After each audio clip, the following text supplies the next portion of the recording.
Hello बच्चों, मैंने आपको बीए पार्ट थर्ड सामाजिक विचारक इस पुस्तक के अंदर मैंने आपको कुछ चैप्टर्स के बारे में बताया था।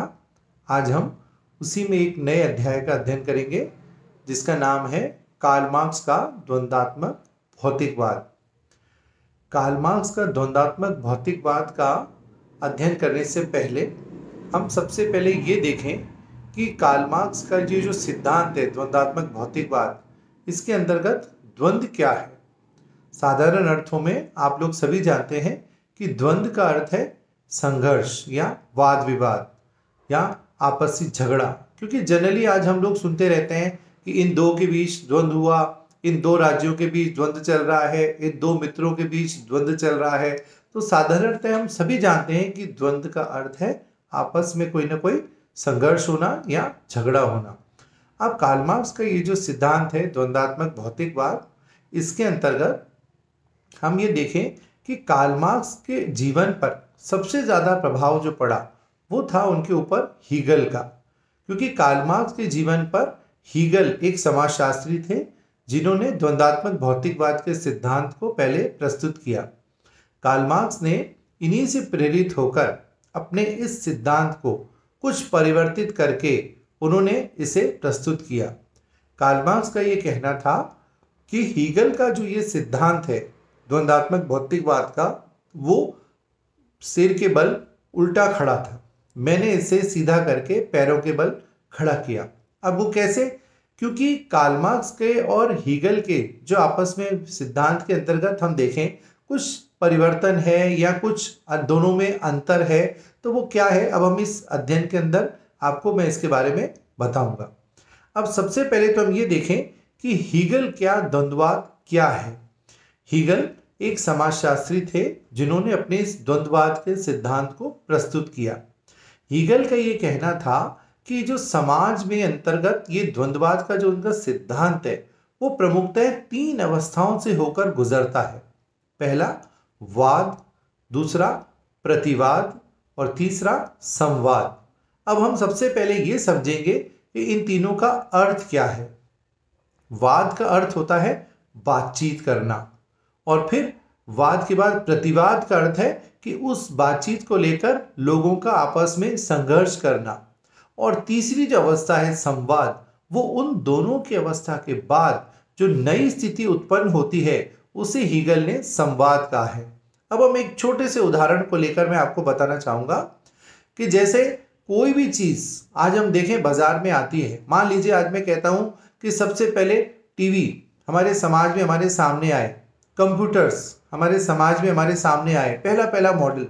तो जैसे ही कोई भी चीज़ समाज में नई आती है, सबसे पहले लोगों में उस चीज़ को लेकर वाद की शुरुआत हो जाती है कि अब सब ये चीज़ आ गई, या जैसे हमने कहा कंप्यूटर आ गया, अब इससे काम बहुत जल्दी हो जाएगा, इससे हम बहुत सारी चीज़ों को, डेटा को सेव रख सकेंगे। तो लोगों में उस नई चीज़ को लेकर कुछ ही दिनों में वाद की शुरुआत होती है। लोग उस नई चीज़ को देखते ही चारों तरफ समाज में उस चीज़ को लेकर उसकी चर्चा करने लगते हैं। लेकिन कुछ ही दिनों में, क्योंकि लोगों का स्वभाव सबका अलग है, सबको अलग अलग चीज़, उस चीज़ के बारे में, उसके गुण दोष को लेकर धीरे धीरे लोग उस चीज़ की कमियां निकालने लगते हैं, और फिर कहते हैं कि अरे लाइट जाते ही तो ये चीज़, कंप्यूटर बंद हो जाता है, ये टीवी इतनी ब्लैक एंड वाइट थी, अब इसका फिर कुछ दिनों के बाद एक नया मॉडल हमारे सामने आता है। तो वो जो नई चीज़ संवाद के रूप में हमारे सामने आती है, वो उन दोनों स्थितियों के परिवर्तन के बाद ही हमारे सामने वो संवाद की स्थिति पैदा होती है। कि जैसे पहला कंप्यूटर आया, पहला टीवी आया, तो पहला मोबाइल आया, तो वो सब उन नई नई चीज़ों को लेकर समाज के लोग उसकी चर्चा करते हैं, वाद की शुरुआत होती है। कुछ दिनों में उसकी कमियों को देखकर लोग आपस में फिर संघर्ष को जन्म देते हैं, उसकी कमियां निकालते हैं, और फिर कुछ दिनों के बाद उसी चीज़ का जो नया रूप या नया मॉडल हमारे सामने आता है वो उस चीज़ का संवाद होता है। तो इस प्रकार यदि हम देखें तो वाद, प्रतिवाद और संवाद, ये तीनों स्थितियां समाज में निरंतर चलती रहती हैं, और इन्हीं से हमारे समाज में धीरे धीरे परिवर्तन होता रहता है, समाज का विकास होता रहता है, और मनुष्य इन तीन स्थितियों के फलस्वरूप ही समाज में विभिन्न प्रकार के परिवर्तनों को देखता रहता है। अब हीगल का द्वंद्ववाद का जो सिद्धांत है उसने जो ये 3 स्थितियां बताई कि वाद, प्रतिवाद और संवाद, इन्हीं चीजों में उसने मुख्य जो चीज बताई है वो है विचार। उसका ये कहना है कि मनुष्यों के जब विचारों में परिवर्तन आता है उसी से समाज बदलता है, समाज का विकास होता है। जब तक मनुष्य के विचार नहीं बदलते, मनुष्य के विचार न बदलने से समाज में परिवर्तन की गति रुक जाएगी। लेकिन जितना ज्यादा विचारों में परिवर्तन होगा उतना ही हमारा समाज तेजी से विकास करेगा। तो ये सब चीजें हीगल ने अपने द्वंद्ववाद के सिद्धांत में बताई हैं। अब मैं जो आपको हीगल का द्वंद्ववाद है अगर हम देखें तो उस हीगल के द्वंद्ववाद की कुछ विशेषताएं जो मैं आपको बताऊंगा उनके बारे में हम थोड़ा अध्ययन करेंगे तो ये सिद्धांत हमें ज्यादा और समझ आएगा। अब हीगल का जो द्वंद्ववाद है उसकी सबसे पहली विशेषता उसने जो बताई है कि विश्व निरंतर प्रवाह की स्थिति में है और यह प्रवाह वाद, प्रतिवाद और संवाद की स्थिति से होकर गुजरता है। उनका ये कहना है कि ये जो हमारा समाज है, जिस विश्व में हम रहते हैं, उसका जो निरंतर समाज का विकास चलता रहता है और जिसके परिणाम स्वरूप मनुष्य का विकास धीरे धीरे समाज में निरंतर चलता ही रहता है। आज अगर मैं हजारों साल पहले का हम समाज उठाकर देखें कि जब मनुष्य एकदम जंगली अवस्था में था, जंगलों में रहता था, आदिवासी के रूप में जंगलों में उगने वाले फल फ्रूट खाता था और वहीं अपना पूरा जीवन समूह के साथ गुजारता था। लेकिन धीरे धीरे धीरे मनुष्य की सामाजिक स्थिति बदली, मनुष्य की सोच बदली, उसके परिवर्तन आते गए समाज में, मनुष्य के समाज का विकास हुआ और धीरे धीरे धीरे आज मनुष्य जहां इस प्रगति पर है तो हीगल ये मानकर चलता है कि मनुष्य का जो विकास है वो इन्हीं 3 अवस्थाओं से होकर गुजरता है, वाद, प्रतिवाद और संवाद। तो उसने इन 3 स्थितियों को प्रमुख माना है विश्व की समाज के विकास के लिए। उसने कहा हमेशा से ही यही 3 स्थितियां बार बार मनुष्य की सोच को बदलती हैं और समाज का विकास होता है। तो ये इसकी पहली विशेषता जो हीगल ने बताई कि विश्व निरंतर प्रवाह की स्थिति में है और ये जो प्रवाह है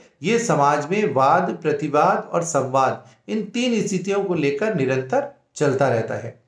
दूसरी जो उसने विशेषता बताई है वो है गति विरोधों के संघर्ष पर आधारित है। इसका क्या मतलब हुआ कि द्वंद्ववाद का जो दूसरा नियम हीगल ने बताया कि गति विरोधों के संघर्ष पर आधारित है जो विकास और गतिशीलता का प्रमुख कारण बनती है। कैसे? हीगल ये कहता है कि प्रत्येक वस्तु में उसके कोई ना कोई विरोधी तत्व या गुण दोष हमेशा मौजूद होते हैं।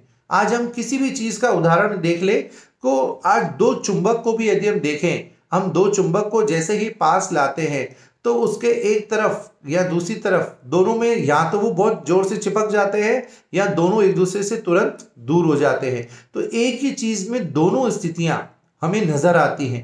इसी तरह जब मनुष्य समाज के अंदर यदि हम देखते हैं कि जब तक कोई चीज हमारे सामने आती है उसको लेकर जब तक कोई संघर्ष नहीं होता तब तक समाज में भी परिवर्तन नहीं होता और वो चीज एज इट इज चलती रहती है। लेकिन जैसे ही उसी चीज को लेकर लोगों में आपस में तेजी से विरोध होगा, संघर्ष बढ़ेगा, तो तुरंत हमारे सामने वो संवाद के रूप में नई चीज सामने आएगी।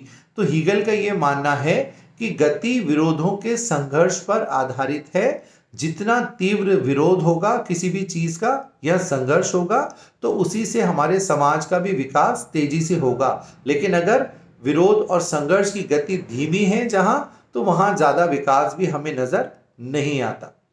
तीसरी विशेषता जो उसने बताई, मात्रात्मक से गुणात्मक परिवर्तन होता है। इसका मतलब है कि हीगल का ये मानना है कि आज यदि हम एक एग्जाम्पल को लें कि जो नई चीज हमारे सामने संवाद के रूप में आती है वो पहले वाली चीज की अपेक्षा ज्यादा गुणों से भरपूर होती है। जैसे आज मैंने आपको एग्जांपल दिया कि पहले टीवी आए ब्लैक एंड व्हाइट या कंप्यूटर आए ब्लैक एंड व्हाइट, लेकिन धीरे धीरे जब समाज में वाद, प्रतिवाद और संवाद की स्थितियां बार बार बनी तो वो चीज बदलकर जो नई चीज हमारे सामने आई उसकी क्वालिटी और क्वांटिटी पहले वाली चीज से बिल्कुल फर्क थी, बहुत अच्छी थी। लेकिन ऐसा नहीं है कि वो चीज आज जो हमारे सामने आ गई वो फाइनल हो गई। अब आज कुछ दिनों बाद वापस उस स्थिति को लेकर वाद प्रतिवाद होगा और फिर वही चीज हमारे सामने दोबारा नई स्थिति को जन्म देगी। लेकिन अब जैसे दूसरा एग्जांपल है पानी। अगर मैं पानी को 0 डिग्री पर रख देता हूं तो वही पानी एक बर्फ के रूप में मेरे सामने आता है। लेकिन अगर मैं उसी पानी को हाई टेम्परेचर पर गैस के ऊपर रख देता हूं तो वही पानी कुछ देर में भाप बनकर उड़ जाता है। तो किसी भी चीज को अगर हम देखें तो उसमें मात्रात्मक से गुणात्मक परिवर्तन हमें नजर आता है। चौथा है कि विश्व का निर्माण विचारों से होता है। ये हीगल का प्रमुख मान्यता है कि समाज में जो विश्व का विकास है वो केवल मनुष्य के विचारों से ही होता है। जितना ज्यादा मनुष्य के विचार बदलते हैं उतना ही विश्व में तेजी से परिवर्तन आता है। वो उसका ये मानना है ये जो 3 स्थितियां बार बार समाज में जन्म लेती हैं, वाद, प्रतिवाद और संवाद, इन 3 स्थितियों के पीछे जो मुख्य कारक है वो है मनुष्यों के विचार। जब तक मनुष्य के विचार नहीं बदलते तब तक समाज में परिवर्तन नहीं आता। लेकिन जितना ज्यादा जैसे जैसे मनुष्य के विचार बदलते जाते हैं समाज में तेजी से परिवर्तन आता जाता है। तो ये है आपके कार्ल मार्क्स के द्वंद्ववाद में हमने जो अभी देखा वो है हीगल का द्वंद्ववाद क्या है और उसकी कुछ विशेषताएं। अब नेक्स्ट में जो इसमें आपको बताऊंगा वो है कार्ल मार्क्स का द्वंद्वात्मक भौतिकवाद क्या है और उसकी प्रमुख विशेषताएं क्या है। Thank you.